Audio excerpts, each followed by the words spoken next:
देखिए वक्त की बात है। यही सवाल 2 हफ्ते पहले आपका सवाल ये था कि और कितना ऊपर जा सकते हैं हम, ऑल टाइम हाई हिट करेंगे या नहीं करेंगे। वन वे रैली हुई थी मार्केट में, 1000 पॉइंट की हमने निफ्टी में रैली भी देखी रेंज थी। नहीं टूट रही, रेंज नहीं टूट हाँ, रही। वो रेंज नहीं टूटने के चक्कर में। अच्छा कल हमने क्या किया, कल हमने देखिए 25,000 के लेवल को बाल बाल बचाया। ऑलमोस्ट हमने उसको तोड़ दिया था, लेकिन समहाउ 25,000 के लेवल को बाल बाल बचा लिया आपने। नॉर्मली ना आशीष, एक बहुत इंपॉर्टेंट सपोर्ट को आप पहली बार बचा लेते हैं। कल की मार्केट की दिक्कत लेकिन सिर्फ एक थी, कल की मार्केट की दिक्कत थी आईटी। अगर आप देखें निफ्टी आईटी, दिक्कत ये थी, अदरवाइज बाकी मार्केट में खराब नहीं था। अगर आप बैंक निफ्टी देखें, अगर आप मिड कैप देखें, अगर आप स्मॉल कैप देखें, अब मिड कैप और स्मॉल कैप तो डे हाई पर बंद हुए, बैंक निफ्टी भी ग्रीन में बंद हुआ। तो एक आईटी की दिक्कत थी। अगर आपने 25,000 बचा लिया तो वो बड़ा पॉजिटिव होगा मार्केट के लिए। एफआईएस फिर रिकॉर्ड शॉर्ट्स की तरफ बढ़ रहे हैं, फिर वो मार्च के बाद हाईएस्ट शॉर्ट पोजीशंस हैं। अच्छा उसके बाद पहले एक बार हम गिरे थे, लेकिन फिर बहुत बड़ी रैली हुई थी।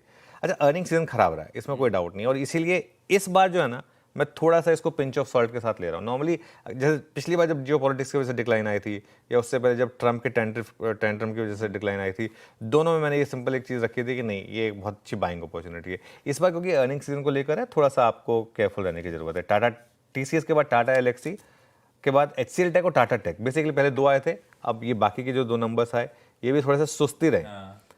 लेकिन एक चीज़ आप मान के चलिए, आईटी से वैसे भी कोई बहुत ज़्यादा एक्सपेक्टेशन नहीं थी। ये वाला क्वार्टर वो टैरिफ टेंट्रम वाला क्वार्टर था, सबको पता था कि कंपनीज ने अपनी डिस्क्रिशनरी स्पेंडिंग थोड़ी सी कम करी थी, क्योंकि किसी को नहीं पता था कि आगे इन्फ्लेशन कैसे बढ़ेगी नहीं बढ़ेगी, ट्रंप के टैरिफ का अमेरिकी इकोनॉमी पर खुद कितना इम्पैक्ट आने वाला था, ये किसी को शायद पता नहीं था।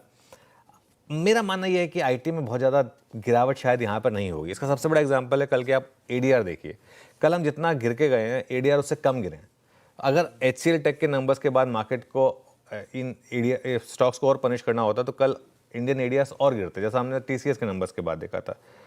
लेकिन यहाँ से अगर बाजार को संभलना है तो मुझे मानना यह है कि बैंक निफ्टी को फिर फ्रंट फुट पे आना होगा।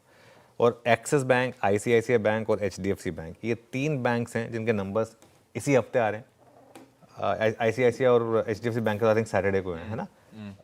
दोनों के है ना सैटरडे को? दोनों के हाँ। सैटरडे को। तो यहाँ पर अगर कोई पॉजिटिव सरप्राइज आए तो शायद थोड़ा सा आपको सहारा मिले आशीष।